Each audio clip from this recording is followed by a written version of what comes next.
You picked the wrong black woman to harass today. General Victoria Taylor's voice remains steady as Officer Harris twists her arm behind her back. Metal cuffs snap around her wrists too tight, drawing blood. Talking back to an officer, Captain Wilson looms over her. That's how people like you end up with problems. Taylor memorizes his badge number, his name tag, the mole above his left eyebrow. Check her for weapons, Wilson commands. Harris jabs her ribs during the search, finds her wallet, keys, phone. He tosses them into an evidence bag. Something funny, Wilson demands when he notices her calm expression. Taylor says nothing. They miss the military communicator hidden in her jacket lining. Get her in the car, Wilson barks. A night in holding should fix that attitude. They shove her head down, forcing her into the cruiser. They have no idea who they've just arrested. Fluorescent lights buzz overhead. The processing room smells of sweat and cleaning chemicals. Taylor stands perfectly still for her mugshot. The camera clicks. Name. The booking officer doesn't look up from his computer. Victoria Taylor. Address. She provides her Maple Avenue address. The officer pauses, eyes narrowing. That's in Westfield Heights. His tone changes, recognizing the predominantly black neighborhood. Taylor presses her thumb against the fingerprint scanner. Black ink stains her skin. Behind her, officers Wilson and Harris laugh by the water cooler. Another one from that neighborhood thinking she's special, Harris says, voice carrying deliberately, acting like the checkpoint doesn't apply to her. Had to put her in her place, Wilson replies. These people need to learn. Taylor memorizes every word, every inflection, every face watching her processing. Phone call? Andesam and it sits.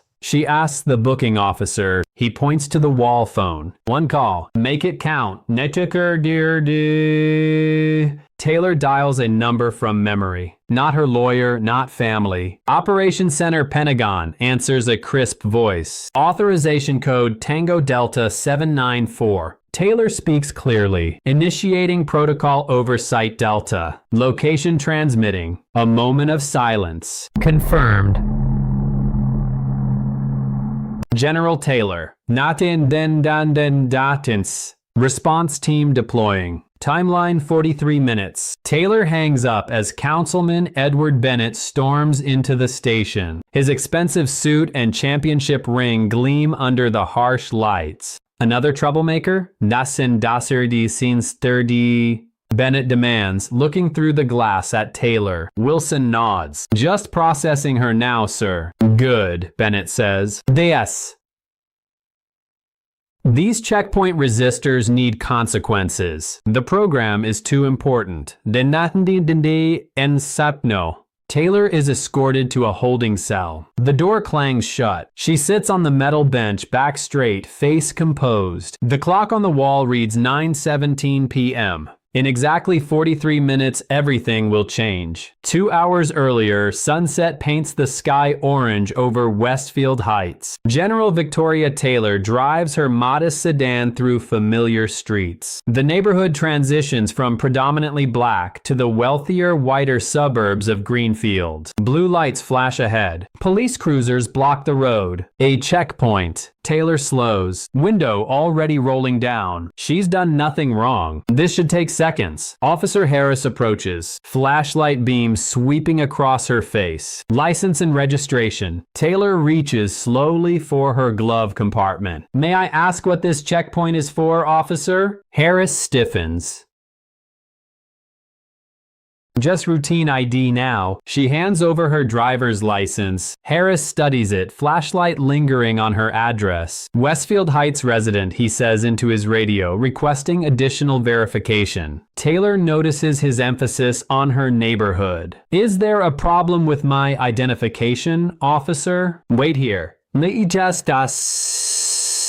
Harris walks back to the cruiser, license in hand. Taylor watches through her rear view mirror. Harris shows her license to another officer. They both look at her car, laughing. Captain Wilson emerges from the command vehicle. Harris points at Taylor's car. Wilson nods, approaching with deliberate slowness. Step out of the vehicle, ma'am. His tone carries no respect with the formality. May I ask why? My license is valid. Step out now. Wilson's hand rests on his holster. We're implementing enhanced search protocol. Taylor knows her rights. Enhanced search requires reasonable suspicion of criminal activity. What's your suspicion, Captain? Wilson's face hardens. Out of the car. Taylor complies. Movements deliberate. I'd like to note that this appears to be selective enforcement. We decide what's selective, Wilson says. Onder den descendem.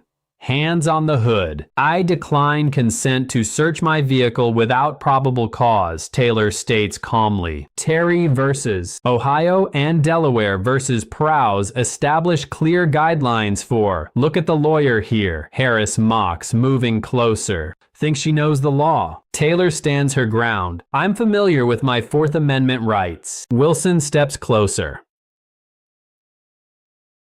Your kind always want to make things difficult. My kind? Taylor raises an eyebrow. Troublemakers, Wilson clarifies, but his meaning hangs transparent in the air. Other drivers watch from their cars, some record with phones. Wilson notices, gesturing to another officer. Clear these vehicles through. No recordings. No perdida.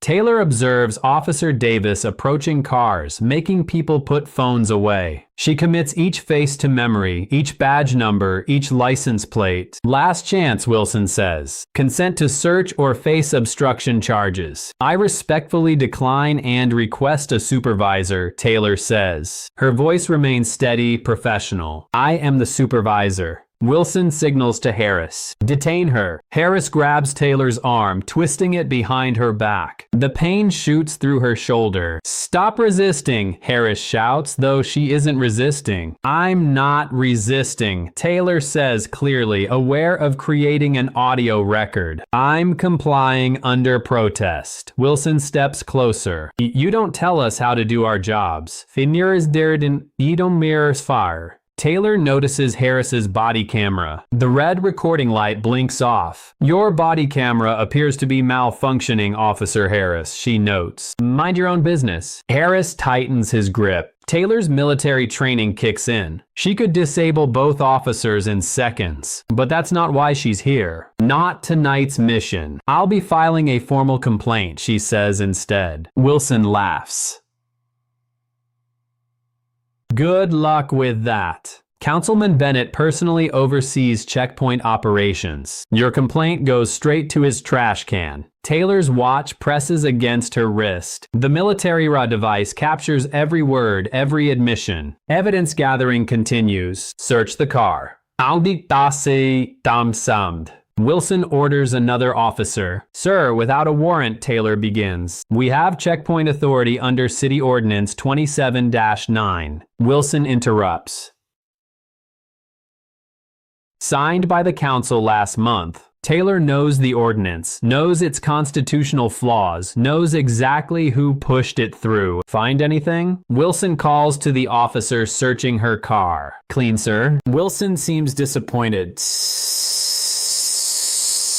Check under the seats. These Westfield people always hiding something. Taylor's fingers discreetly press a button on her watch. The GPS tracker activates. Pentagon systems now monitor her location in real time. Nothing, sir, the officer reports. Wilson turns back to Taylor. Well, you're still interfering with a lawful checkpoint. That's obstruction. Citing constitutional protections is not obstruction, Taylor counters. And now arguing with an officer. Wilson nods to Harris. Cuff her. The metal cuffs bite into her wrists. Harris secures them too tight deliberately. Victoria Taylor, you're under arrest for obstruction of justice and resisting a lawful checkpoint inspection. Neither sans. Wilson recites satisfaction in his voice. Taylor notices a young woman in a nearby car recording discreetly. Their eyes meet briefly. Taylor gives an imperceptible nod. You have the right to remain silent, Wilson continues. I'm aware of my Miranda rights, Captain Taylor interrupts. I assume you're transporting me to the Greenfield station.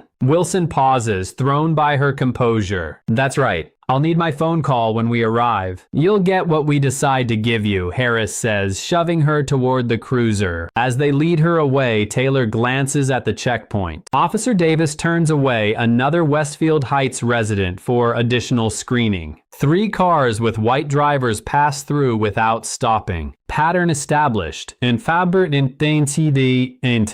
Evidence accumulating. Harris pushes her head down, forcing her into the back seat. Officer Harris, badge number 4572. That use of force is unnecessary and excessive. Taylor states for her watch's recording. Shut up, Harris snaps, slamming the door. Through the window, Taylor watches Wilson speaking with another officer. He gestures toward Westfield Heights, laughs. The cruiser pulls away from the checkpoint. Taylor sits calmly in the back, mentally reviewing the Pentagon protocol she's just activated. The situation is proceeding exactly as anticipated. The interrogation room at Greenfield Station smells of stale coffee and floor cleaner. A single overhead light casts harsh shadows. The metal table is bolted to the floor. Taylor sits straight back in the uncomfortable chair. Her handcuffs remain tight. 2 hours have passed since her arrest. The door opens. Captain Wilson enters carrying a thin folder and Taylor's confiscated belongings. He drops them on the table. Comfortable. Under the tea.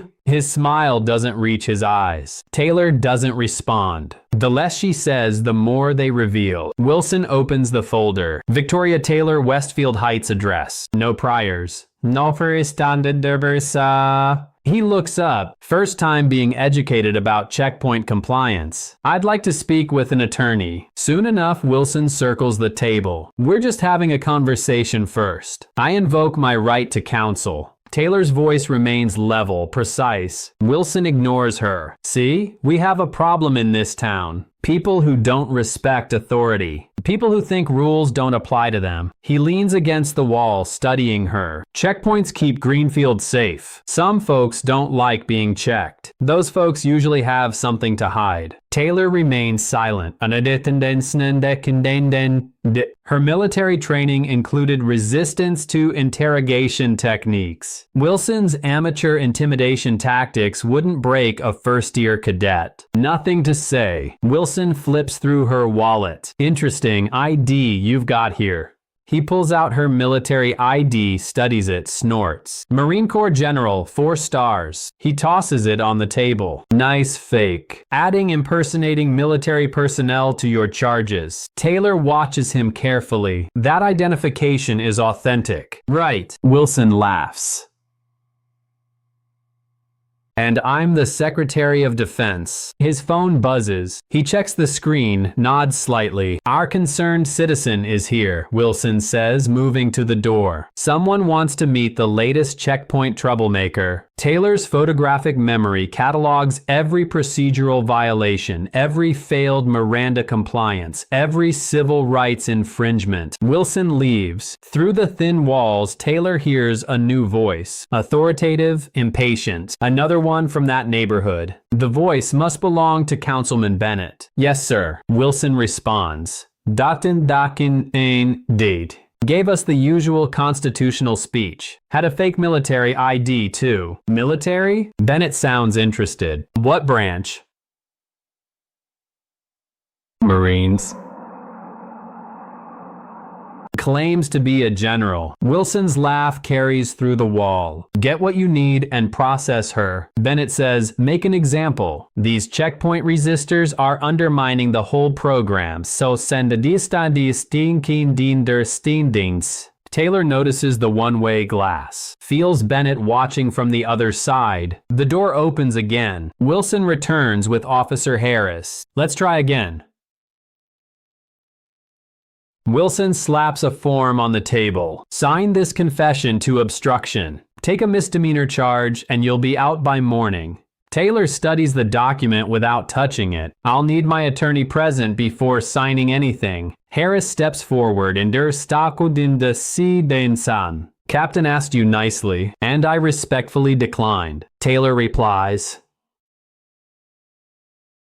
Wilson nods to Harris, who moves behind Taylor's chair, his presence meant to intimidate. "You people from Westfield Heights think you're special," Wilson says. "Think the rules don't apply, but Councilman Bennett's checkpoint program has cut crime in Greenfield by 30%. "By targeting specific neighborhoods," Taylor asks. Wilson's expression hardens. "By enforcing the law where it needs enforcing." "Selective enforcement isn't legal enforcement," Taylor says. Harris places heavy hands on her shoulders. "You should listen to the captain." Taylor doesn't react to the physical intimidation. "I believe this interview is over until my counsel arrives." Wilson collects her belongings, intentionally dropping her military ID on the floor. He steps on it as he walks around the table. "This little military costume doesn't impress me." He sneers, picking up the ID, "though I admire the attention to detail." 4 stars. Acme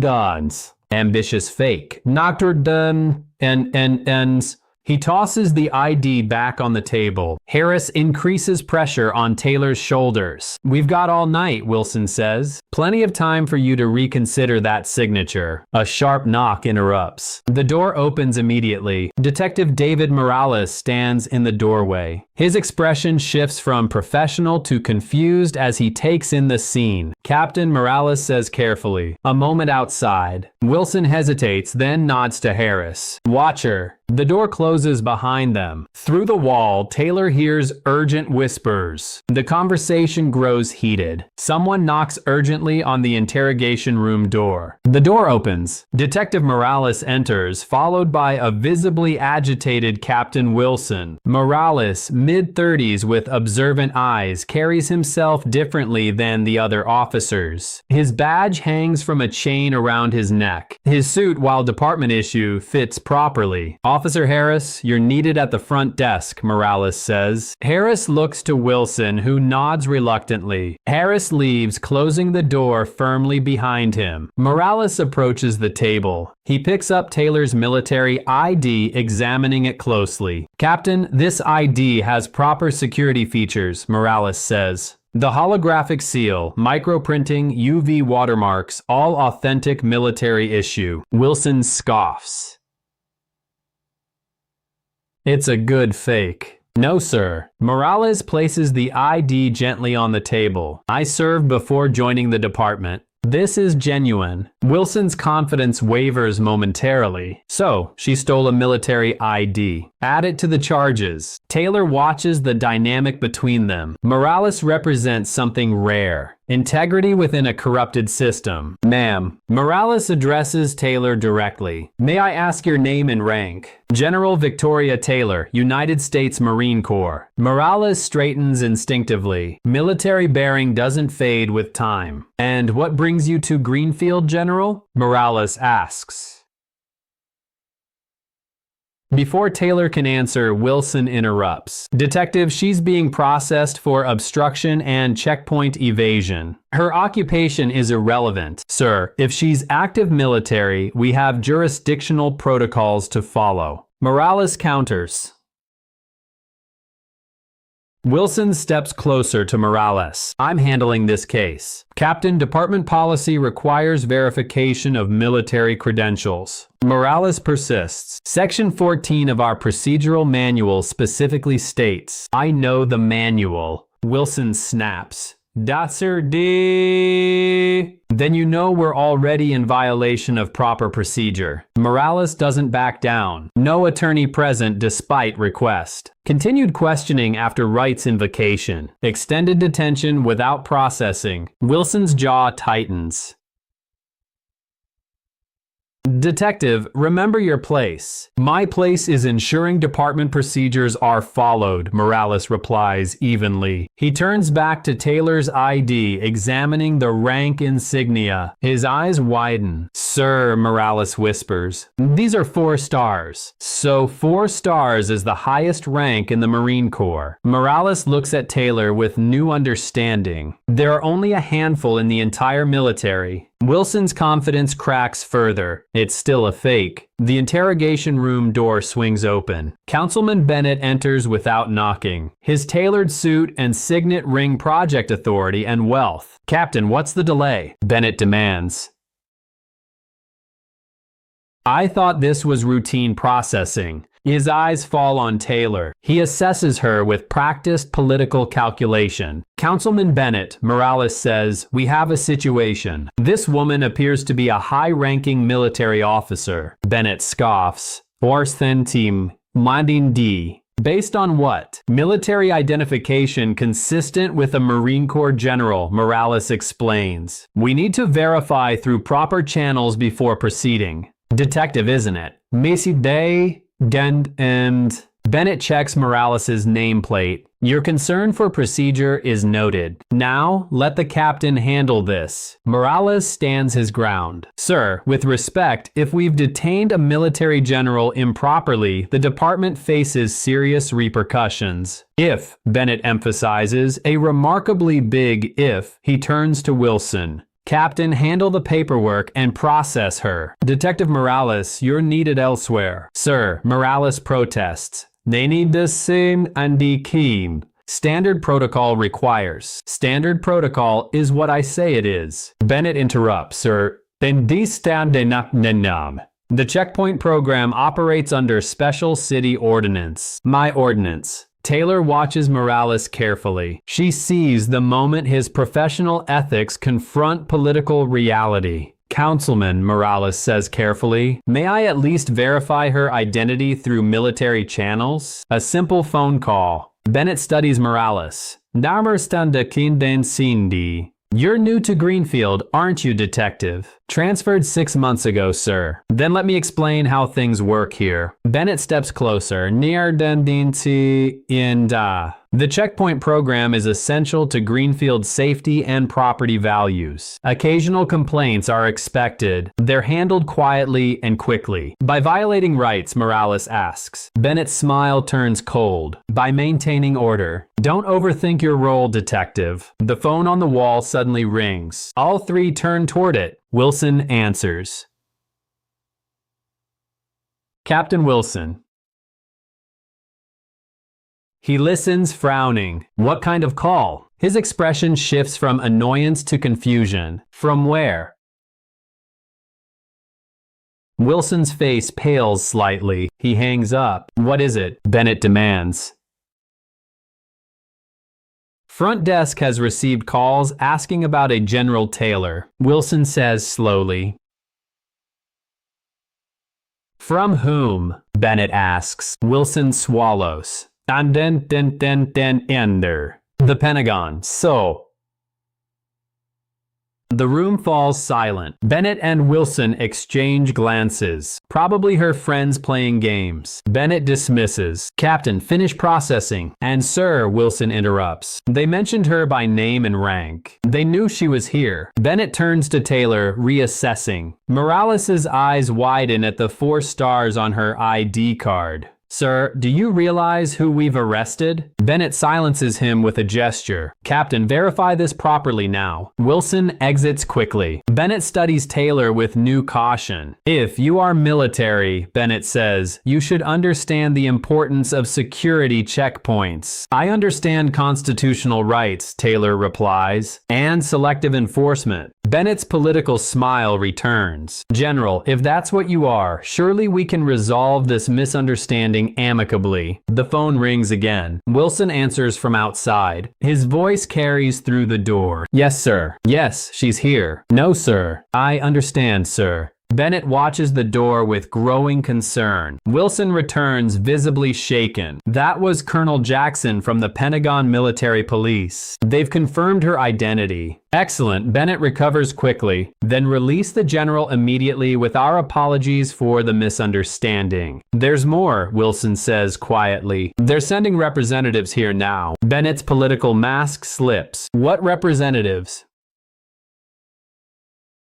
A military investigation unit. Wilson says they specifically mentioned your checkpoint program, sir. Bennett turns to Taylor, understanding dawn in his eyes. This wasn't a coincidence. He realizes your presence at the checkpoint. Taylor meets his gaze steadily. The station's front desk phone begins to ring. The persistent ringing echoes through the station. Multiple lines now, phones lighting up across desks. Bennett moves to the interrogation room door, closing it firmly. His political composure cracks further.